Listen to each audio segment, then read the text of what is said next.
안녕하세요. 웨스트민스터 소율음답서입니다. 오늘은 소율음답 제9문을 읽겠습니다. 문. 창조하신 일이 무엇입니까? 답. 창조하신 일은 하나님께서 여섯 동안에 아무것도 없는 중에서 그 권능의 말씀으로써 만물을 지으신 일인데 다 매우 좋았습니다.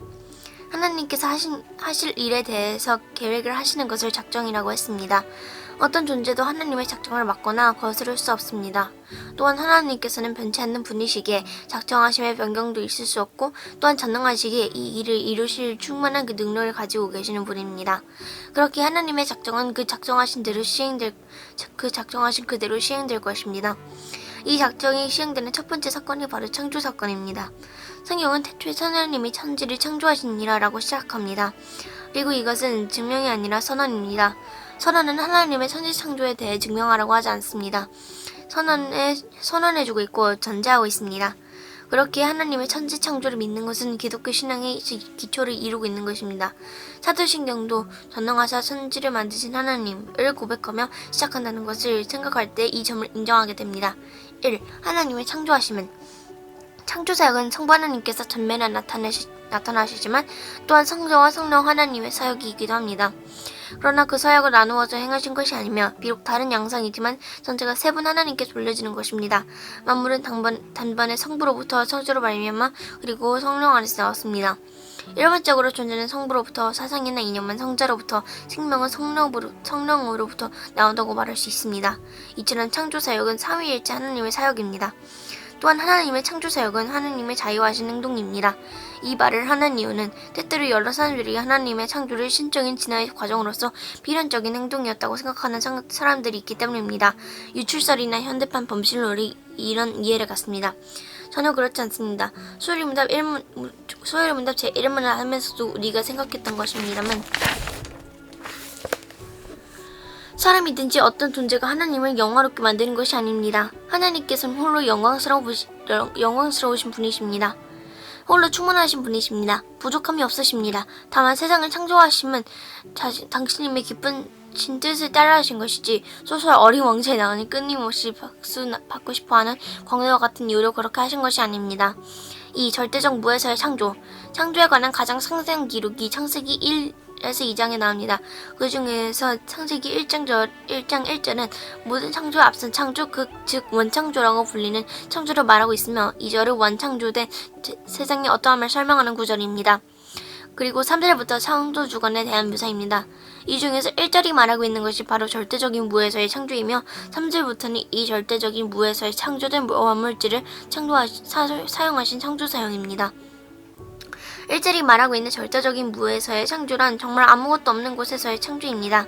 이것을 생각하기 위해 하나님께서는 공간을 창조하기 위해서 얼마만큼의 공간을 필요로 하셨는가, 시간을 창조하시기 위해 얼마만큼의 시간을 필요로 하셨는가라는 어리석어 보이는 질문을 던져보게 됩니다. 이 절대적인 무에서의 창조 개념은 모든 근원이 오직 하나님께만 있음을 믿는 사람이 가질 수 있는 것이며 이것을 믿지 않으면 하나님을 올바르게 믿지 않는 것입니다. 하나님의 절대적인 무에서의 창조하심의 결과를 2절이 묘사하고 있습니다. 땅이 혼돈하고 공허하며 흑암이 깊은 위에 있고 하나님의 신은 수면을 운항하시니라. 이 구절에 대한 완전히 잘못된 해석은 이른바 gap theory라는 것입니다. 이것은 1절에서 창조된 세상이 사단에 이어 엉망이 되었음을 2절에서 이야기하고 3절에서 다시 하나님께서 새로운 창조를 하신다는 것입니다. 이것은 주로 세대주의자들이 주장하는 바입니다. 그런데 이것은 주회적으로 지시될 수 없습니다. 여기 혼돈하고 공허하며 라는 표현은 무질서하고 무가치하다는 의미가 아닙니다. 혼돈은 틀, form이 갖추어지지 않았음을 의미하며 공허는 내용, content, 물이 없는 상황, 즉 원물질적으로 존재하는 것입니다. 이런 원물질적인 혼돈, formless과 공허, contentless의 상태가 틀과 내용을 채워가는 과정이 3절 이후에 나타난 창조사역입니다. 3. 6일간의 창조.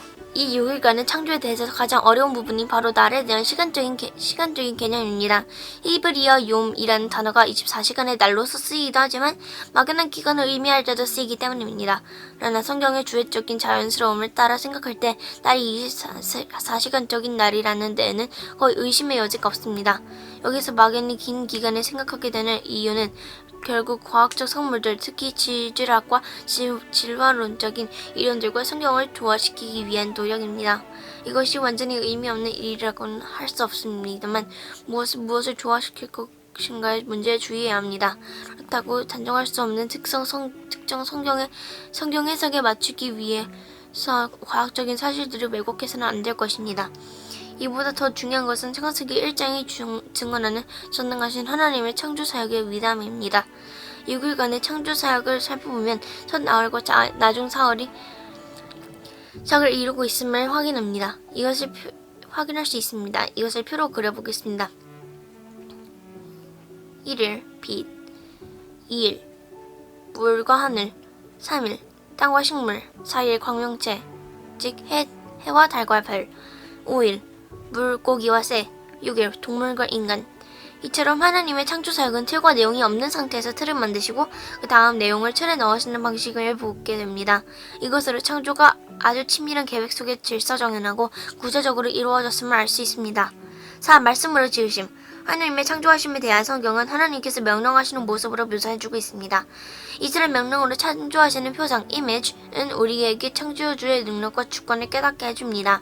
그의 권세가 어떤 것인가 하면 오직 말씀만 해도 피조물은 순종하는 그런 권세입니다. 하나님의 주권적 sovereign decree에 의하여 세상의 질서와 구조를 부여하시는 것입니다. 이와 같이 세상이 말씀으로 지어진 것을 어떻게 알 수 있습니까? 히브리서 11장 3절에 보면 믿음으로 모든 세계가 하나님의 말씀으로 지어진 줄을 우리가 아나니 보이는 것은 나타난 것으로 말미암아 된 것이 아니니라 라고 가르쳐주고 있습니다. 즉 보이지 아니하시는 하나님께서 보이지 않는 하나님의 말씀으로 세상을 창조하신 사실을 우리는 믿음으로만 알 수 있다는 것입니다. 만물을 생각할 때 이것에 주의해야 합니다. 사람은 삶을 살 때는 보통 보는 것, 만지는 것, 감각으로 접촉할 수 있는 것은 훨씬 현실감 있게 생각하고 그것은 있다고 생각합니다. 더 나아가 그것만 있다고 생각하기 쉽습니다. 그래서 보이는 것만을 쫓아서 그것을 중심으로 살기 쉽습니다. 그러나 이 모든 것은 오히려 보이지 아니하시는 하나님께 의존해 있는 의존적인 존재입니다. 보이는 것이 전부가 아닐 뿐 아니라 보이는 것보다 보이지 않는 하나님께서 더 능력이 많으시고 더 근원적이라는 사실을 기억해야 할 것입니다. 5. 보시기에 심히 좋았더라. 창세기 1장의 창조 기사에서는 하나님께서 7군데에서 그의 창조하신 세상을 선하다고 선포하셨습니다. 그중 마지막 선포는 하나님이 그 지으신 모든 것을 보시기에 심히 좋았더라 라는 말로 세상의 선함에 대한 선포가 절정을 이룹니다. 우리는 여기에서 이 사실을 배워야 합니다. 하나님께서는 잡동사니를 만드신 것이 아닙니다. 선한 세상, 좋은 세상을 만드신 것입니다. 하나님께서는 그렇기에 인간이 하나님이 만드신 세상을 더럽혔을 때에라도 그것을 폐하지 않으시고 오히려 당신님의 아들의 생명을 대가로 치러 선하게 만드시기로 작정하셨습니다. 여기 많은 사람들의 큰 오해가 있습니다. 세상의 악은 물질에서 나온다. 물질에는 정신이 좀 더 순수하고 선에 가깝다는 생각입니다. 사람이 육체를 소유하지 않고 정신만 영혼만 가지고 있다면 참 선하게 살 수 있을 텐데 라는 생각을 은연중에 하게 됩니다. 이런 생각을 자꾸 발전시켜 나가는 것이 철학상 이원론입니다. 그러나 성경은 만물보다 거짓되고 심히 부패한 것은 마음이라 고하였습니다. 이런 이원론적인 생각은 성경의 생각이 아닙니다. 하나님께서 창조계를 선하다 선포하셨는데 이것을 근본적으로 부정하는 것입니다. 이런 생각은 세상의 생각이며 이단의 생각입니다. 디모데전서 4장 3절에 보면 혼인을 금하고 식물을 폐하라. 음식을 먹지 말라. 할 터이나 식물은 하나님이 지으신 바니 하나님이 만드신 것이라. 믿는 자들과 진리를 아는 자들이 감사함으로 받을 것이니라고 하였습니다. 혼인을 금하고 식물을 폐하라 하고 하는 이유가 무엇입니까? 이것들을 부정한 것으로 보는 것입니다. 이원론적인 사고입니다. 이것이 어떤 이들을 통해서 교회 안에서도 가르쳐질 것을 말씀하고 계시는 것입니다. 교회 역사 속에서 먹지 않고 고행하는 것을 거룩하다고 여기던 때가 있습니다. 이들은 자신들이 먹지 않고 고행을 함을 표시하기 위해서 높은 기둥 위에서 활동하지 않고 먹지 않는 경쟁을 하였습니다. 이런 것이 오늘날에도 있습니다. 이것이 바로 식물을 폐하라 라는 가르침입니다. 이런 가르침을 하게 되는 이유는 몸에서 자꾸 악한 것이 나온다고 생각하기에 행동의 절제를 해야 거역해진다는 사상입니다.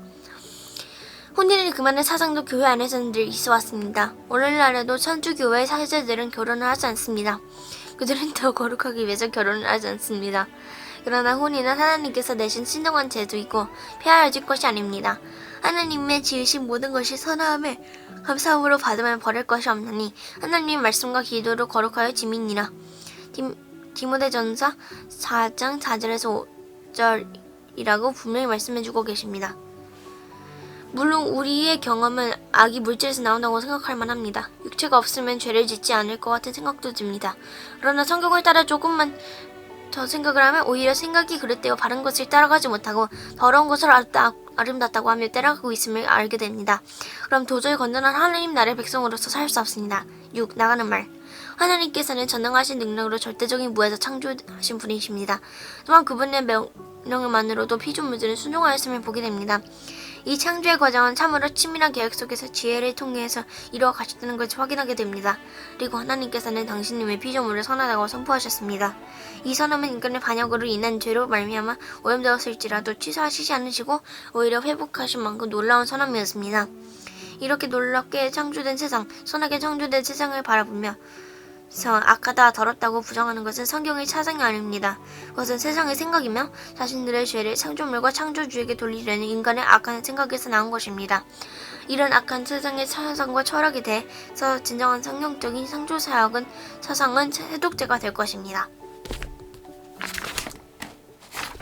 다음 시간에 만나요. 안녕.